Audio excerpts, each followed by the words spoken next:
guys, selamat datang ke channel Izumi dekat Lalaport bersama Blaze. Sekarang lagi ada kecil-kecil. Sini. Aku ada lah.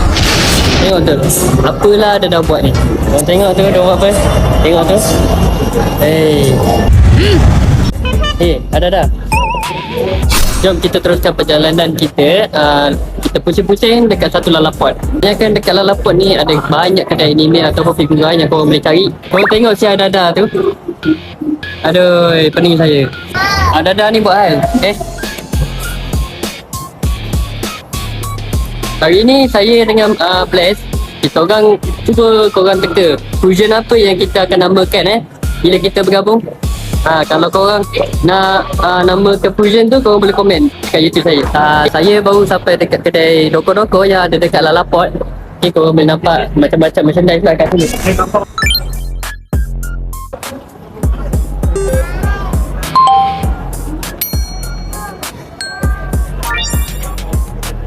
Kita pergi ke area luar.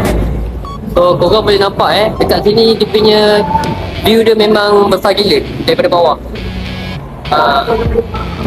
Saya dengan Blaze nak cari tempat untuk kita buat video, short video lah.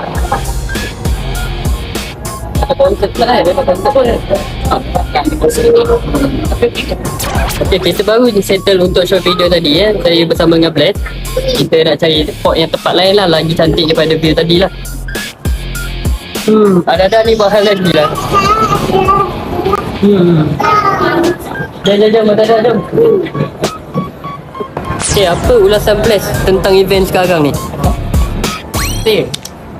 Macam ni tu. Okey lah sebab kita first time di place. Itu pun tak adalah orang nak ambil gambar kan. It's nice. Cosplay watak content.